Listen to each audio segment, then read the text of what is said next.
Acho que não é mistério pra ninguém que eu sou um pouquinho fã de Devil May Cry, mas tipo assim, só um pouquinho. Então quando anunciaram que ia ter uma série de Devil May Cry, meu irmão, eu parecia uma criança. Mas aí a gente tem um sério problema, porque eu me esqueci que a série era da Netflix. E assim, nada contra a Netflix, mas ela tem algumas produções duvidosas. E assim, a série foi como? Pior do que eu esperava? Não, porque eu não esperava muita coisa. Foi melhor? Também não. Então é sobre isso que a gente vai falar hoje. Vamos lá, eu tinha expectativas para algumas coisas que não podiam ser ruins. E uma delas eram as músicas. E meu irmão, que músicas, hein? Tem um episódio específico que eu vou falar um pouquinho mais pra frente nesse vídeo que tem uma música que vocês estão ligados, porque essa música viralizou em todo lugar. Mas essa música é impecável de boa.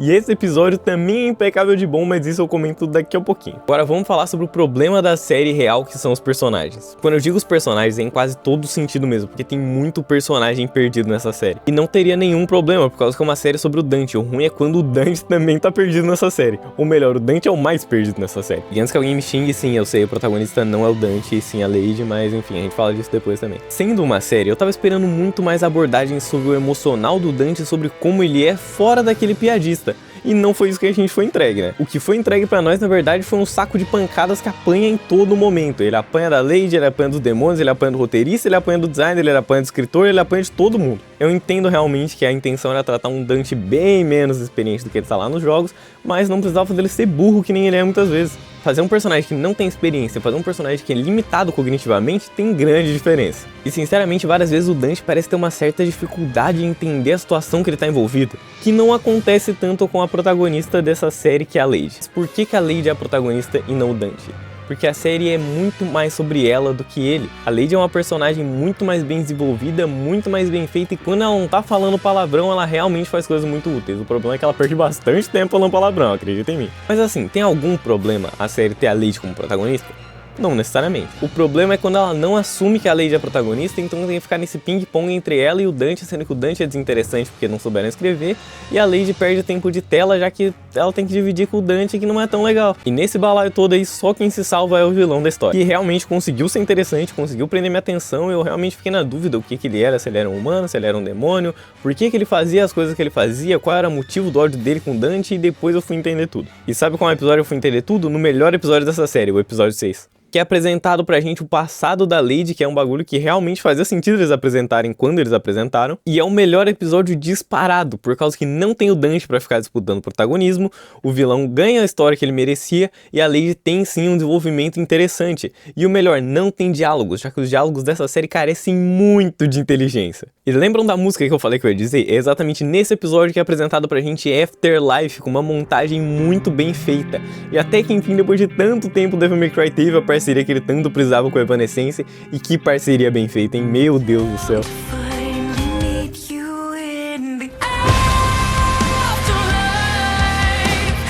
E esse episódio, mesmo não tendo Dante, ele é muito mais Devil May Cry que a série inteira, já que ele tem um estilo artístico único, ele tem uma música que realmente encaixa, que é algo muito importante pra franquia Devil May Cry, ele tem a ação necessária e ele explora os dois universos. Quando eu digo que o vilão é bom, eu tô falando exclusivamente do Coelho. A série tenta muito ensaiar aquele vice-presidente como realmente o vilão, mas todas as cenas que ele aparece, ele é insuportável e não de um jeito bom. Você não consegue odiar ele como um vilão a ser odiado, e sim como um personagem que você simplesmente não aguenta mais em tela. Tudo que ele fala parece só o estereótipo cristão de 1500 e simplesmente pra mim não vendeu. Mas realmente ali eu acho que quando acontece essa dualidade entre o Coelho e a Lady, sempre funciona, porque é o antagonista batendo no protagonista e vice-versa. E quando o Dante entra, parece sempre uma quebra de expectativa. Parece sempre que aquele Dante uma hora vai sair de tela e vai entrar o real, porque aquele simplesmente não parece o Dante que a gente conheceu. E falando de personagem que a gente queria ter conhecido, eu tenho que falar do Virgil. Eu sei que eles queriam manter a participação do Virgil para uma possível segunda temporada, mas simplesmente não me cabe que o Virgil apareça só no final do último episódio. É como se eles estivessem pegando um dos personagens mais da hora e jogando no lixo. Mas sinceramente eu acho justo, por causa que a primeira temporada teve tanto personagem que foi pra lugar nenhum, que tanto faz. Que nem o Agni e o Rudra, que só foram jogados lá pra ter um fanservice e depois foram descartados que nem bosta, coitado desses dois. Ou a planta também do Devil May Cry 4, que eu não lembro nem o nome dela, ela é tão inútil que tanto faz ela tá lá ou não. No geral, os vilões são ruins? São, mas eles cumprem o papel deles de estarem lá pra causar uma dificuldade pro protagonista. Mas é como eu falei, o que faltou pra série de Devil May Cry é ela ter culhões de admitir que é Devil May Cry. ter a estética emo que a primeira série ela tinha, mesmo que ela seja um pouco inferior a essa atual, ela ia parecer muito mais Devil May Cry, ela assumia muito mais a essência que a série de jogos tem. O que sinceramente pra mim é pior. Essa série da Netflix teve uma nota 5 na minha concepção, o que é muito pior do que se ela tivesse uma nota 0, porque ela não vai ser memorável em nada. Ela é tão medíocre que ela não me deixa nenhum gosto amargo, ela só desaparece da tua cabeça quando tu termina de assistir. A maioria das coisas são irrelevantes pro universo e vão continuar sendo. A única personagem que poderia ter sido explorada foi a Lady, mas enfim, a gente sabe que não foi por conta da dualidade, mas graças a Deus a gente teve o tal episódio 6 pra salvar, e eu espero que a segunda temporada se prenda muito mais nesse episódio 6, porque foi muito bonito ver todo aquele plano sequência deles crescendo, evoluindo e como cada um foi pra um lado, e tendo realmente o destaque entre vilão e protagonista. E eu espero que na próxima temporada ou eles assumam a Lady Low como protagonista, ou então volte com o Dante que a gente queria ver desde o início, porque sinceramente desse jeito acho que não vai rolar.